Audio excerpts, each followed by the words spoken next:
Alors aujourd'hui je vais vous présenter une petite plante de printemps qu'on appelle l'Alière officinale ou l'Alière pétiolée. Alors c'est une plante qui fait partie de la famille des brassicacées, l'ancienne famille des crucifères, et donc on va la découvrir ensemble.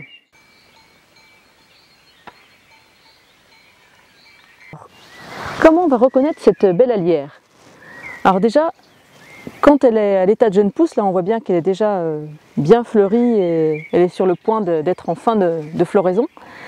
Quand elle est à l'état de jeune pousse, on a une rosette de feuilles avec des feuilles qui vont être un peu arrondies en forme de rein ou en forme de haricot et qui sont très dentées.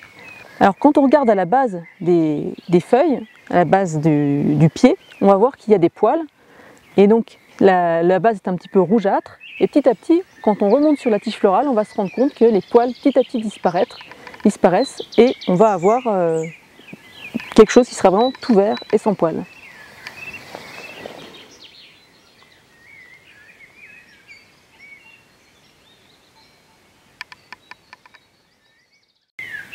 Donc au fur et à mesure qu'on va arriver sur la tige florale, on va avoir des feuilles qui vont, au départ donc elles étaient rondes et petit à petit elles vont s'allonger et devenir très pointues pour arriver vraiment avec des feuilles qui vont être très pointues au bout, très dentées, qui auront au milieu de parcours un peu la forme d'un cœur et puis au bout qui seront vraiment plus en forme de pointe de flèche. Donc on remarque qu'elles sont disposées de manière alternée, donc successive sur la tige florale. Elles ne sont pas face à face, elles sont vraiment l'une après l'autre, donc ce qui est l'une des caractéristiques des brassicacées.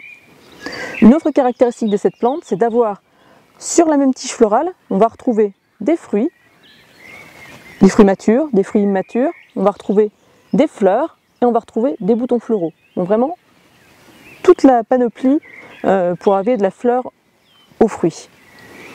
Donc on remarque que les fleurs sont comme toutes les brassicacées, et c'est ce qui a donné le nom auparavant aux crucifères. On a 4 pétales qui forment un peu opposés, qui forment une croix, donc ici qui sont blancs. Et l'Alière, elle a une particularité, c'est qu'elle va avoir une saveur d'ail, ce qui est très particulier chez les brassicacées, qui généralement ont plus une saveur de chou ou qui ont une amertume. Alors chez l'Alière, on va retrouver aussi une amertume assez forte une fois que la plante sera fleurie, ce qui est quand même un peu moins présent quand elle est plus jeune. Donc c'est pour ça qu'en général on va la consommer plutôt crue, parce que cuite on va vraiment garder surtout l'amertume. Donc qu'est-ce qu'on va pouvoir en faire? On va l'utiliser dans les salades, on va l'utiliser par exemple pour faire des beurres, dans un beurre d'Alière ou dans les pestos. Donc toute une panoplie de choses qui sont vraiment très agréables. Vous pouvez aussi la déguster tout simplement sur le chemin. Et l'intérêt, c'est qu'elle a une saveur d'ail, mais elle n'aura pas, on va dire, l'inconvénient de l'ail, où on va avoir une haleine qui va pouvoir être un peu chargée parfois. Non, là on va avoir, ça va passer tout seul et elle est beaucoup plus digeste que l'ail en général.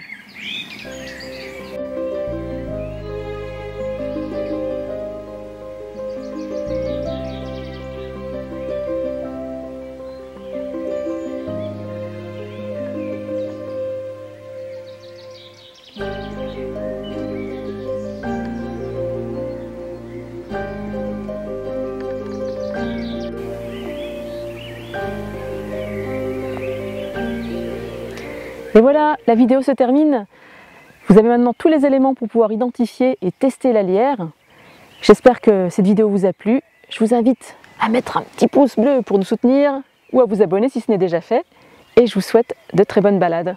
À très bientôt!